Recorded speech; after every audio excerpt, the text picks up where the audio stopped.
And now on to more updates from around the globe. In the wake of a deal with the US, speaking during a meeting with Iran's Chamber of Commerce, Iranian Parliament Speaker and Special Representative to China, Mohammad Baghir Ghalibaf, emphasized the need for closer ties with Beijing. He noted that Tehran must lift people out of economic pressure and build the country. و حتما چین برای ما منحصر به فرد این رو میگم و این ما هستیم که باید چین باور کند که باور خواهد کرد که ما یک مشتری و یک همتای کار تجاری نیستیم. ما واقعا یک شریکیم با اون، یک شریک به تمام معنا. ما نیازمند یک بلوک های هستیم. من روشن میگم این بلوک ها حتما باید شکل بگیرن و به نوع الان شکل گرفته هستن و تنها کسانی که هر بلوکی که شکل بگیره دو کشور قطعی توش شک نکنید چین هست و ایران و من در این مسیر حرکت میکنم با قدرت در همه ابعادش. Furthermore, Iran's Red Crescent Society signed a memorandum of understanding with Russian Helicopters, JSC, on Wednesday in Moscow for the procurement of 20 helicopters. The deal aims to strengthen Iran's logistics, aerial rescue, emergency response, and humanitarian relief capabilities. The contract for the first 4 helicopters has already been finalized, with delivery to Iran expected within the next year. And the Russia-ASEAN Commemorative Summit kicked off in Kazan, Tatarstan on Wednesday, where President Vladimir Putin is hosting leaders and senior officials from the Association of Southeast Asian Nations for a 2-day summit. This marks the 35th anniversary of Russia-ASEAN relations. Participating countries include Cambodia, Indonesia, Malaysia, and Thailand, to name a few. Leaders will review their strategic partnership between Russia and ASEAN and outline new avenues for cooperation in politics, economy, and cultural and humanitarian affairs. Distinguished colleagues, dear friends, I welcome all of you here in Kazan at the anniversary Russia-ASEAN Summit, commemorating 35 years of the relations between Russia and the Association of Southeast Asian Nations.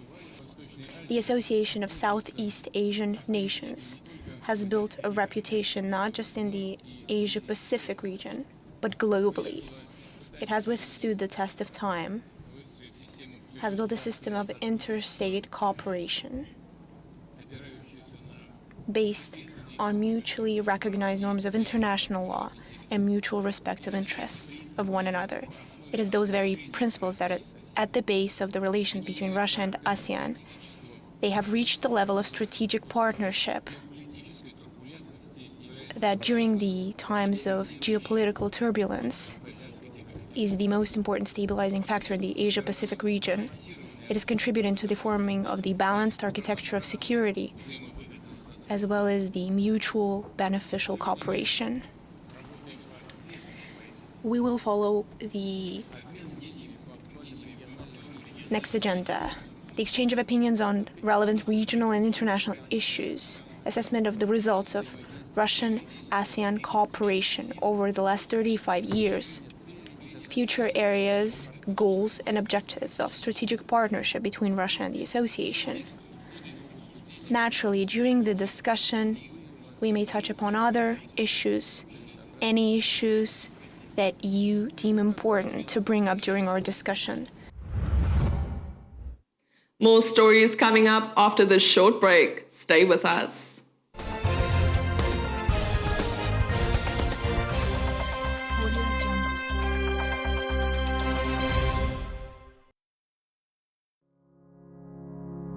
King's Conference online conferencing platform that allows you to have up to 1,000 users. All you need is an internet connection, And with our low data consumption, this is easier than ever.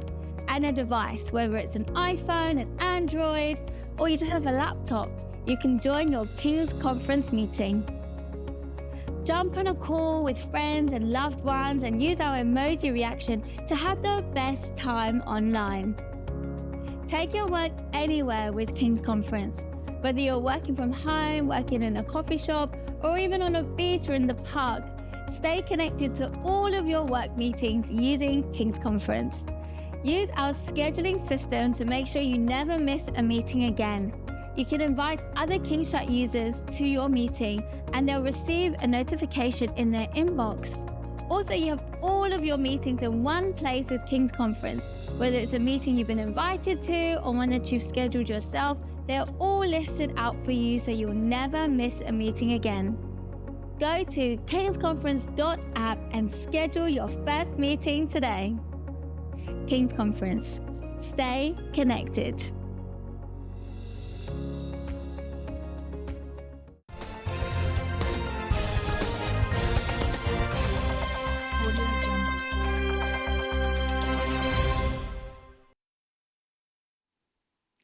Over in Finland's parliament on Wednesday, the National Assembly voted to lift the ban on nuclear weapons, approving amendments to the Nuclear Energy Act and Criminal Code. The vote passed 125 to 61, with 13 absent. The change means that Finland can now import, transport, supply, and in defense contexts make use of nuclear weapons or explosives on Finnish territory when required for national defense or NATO collective defense. The vote brings an end to the ban, which stemmed from the 1987 Nuclear Energy Act, during which the country decided to remain neutral and non-aligned with a Cold War policy. The return regulation was provisionally approved in the European Parliament on Wednesday, after a landslide vote passed with 418 in favour, 218 against, and 30 abstentions. The regulation establishes a new legal framework for the return of third country nationals who are staying in the Union illegally. Upon the news of the result, a roar of "send them back" chants broke out in the Parliament chamber. Dutch free speech activist Eva Vlaardingerbroek, in a post on X, called it a step in the right direction, but stated that only the adoption of the Save Europe Act would get the job done. Thank you, Chair. Colleagues, this House has only 2 blocks on migration: common sense pro-Europeans and the far left. The far left never wanted a real return regulation. The far left wanted endless appeals and unused detention. The far left wanted to ban return hubs. The far left opposed unlimited entry bans for terrorists and criminals. In short, they fought to preserve a dysfunctional, paralyzed system that returns almost no one. Why does the far left fight so hard to keep criminals, rapists, and Islamists roaming freely on our streets? Whether social democrat, green, or communist, they are all far left on migration, and many liberals have joined them. Yet common sense has prevailed. We delivered. It will now be possible to build big, beautiful return hubs in third countries. We can enforce unlimited entry bans, not just for serious criminals, but low-level criminals too. Detain criminals for as long as necessary. Illegal migrants must understand you will never make Europe your home. The era of deportations has begun. Yesterday in the UK House of Commons, Labour Member of Parliament Lauren Edwards reintroduced the controversial Terminally Ill Adults Bill, also known as the Assisted Dying Bill. The measure was previously introduced and passed in the House of Commons in 2025, but ran out of time in the House of Lords after being delayed by many amendments. If passed, the bill would allow mentally competent adults in England and Wales who are terminally ill to request for medical assistance to end their own life. Deputy Director of the Christian Institute, Simon Calvert, explains that the bill omits vital safeguards that you'll find in other countries' laws, and added that this is not compassion, it is dangerous and deadly. He encouraged everyone to pray for MPs when they are voting, and that truth will prevail. Lauren Edwards, the Labour MP for Rochester and Stroud, has announced that she's going to try to resurrect Kim Leadbeater's assisted suicide bill. She and her supporters at Dignity and Dying seem deaf to the growing chorus of concern. Royal colleges have spoken out. Physicians are worried. Psychiatrists don't want to be forced to help people to kill themselves. And pathologists have warned about the removal of proper scrutiny for deaths. And disability activists have expressed horror at what this bill says about the value of their lives. Polling in Lauren Edwards' own constituency shows that only 7% of her voters think that assisted suicide is a priority for their MP.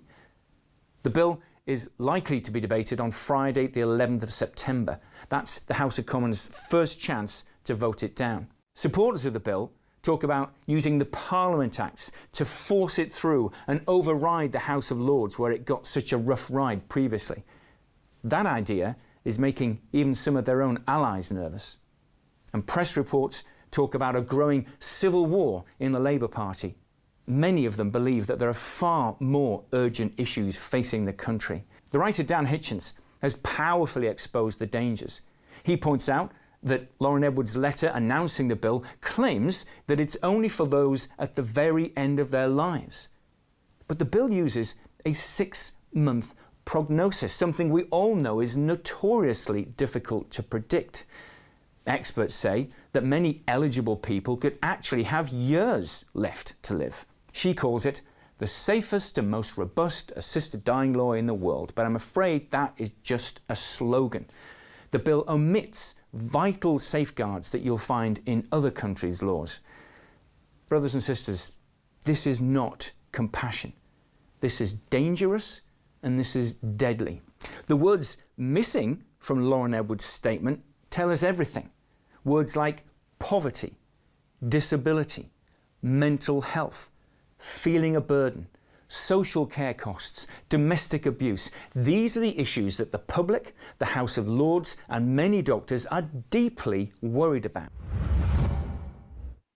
Earlier today, Ukrainian drone strikes targeted areas near Moscow, prompting Russian air defenses to activate, and caused major disruptions at the capital's 4 main airports.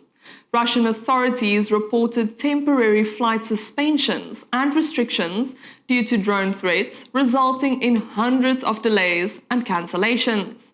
Additional staff were deployed, with airports operating on enhanced schedules to assist stranded passengers. Russian air defenses destroyed an estimated 194 unmanned aerial vehicles overnight, but several drones reached Moscow oil refinery, setting fire to the industrial plant. This marked the largest attack on the Russian capital since the war started.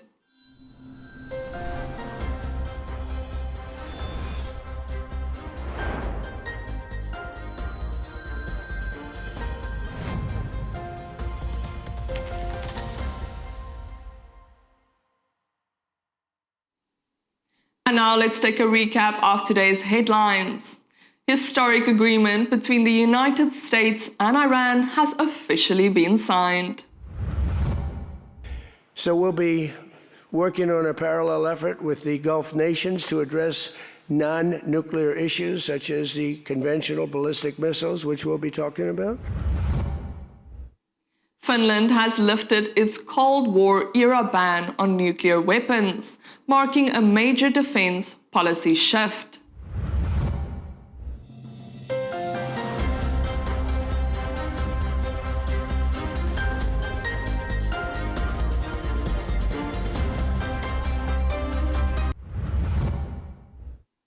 The European Parliament has approved the return regulation, paving the way for faster returns of illegal migrants.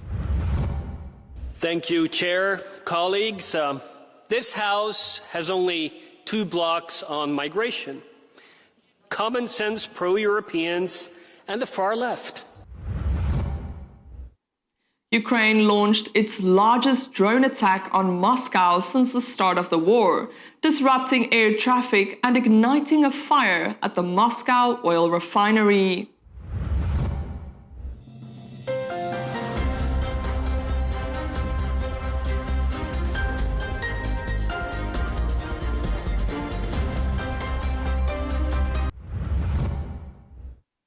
I'm Melissa Negrini reporting for the Love World Networks.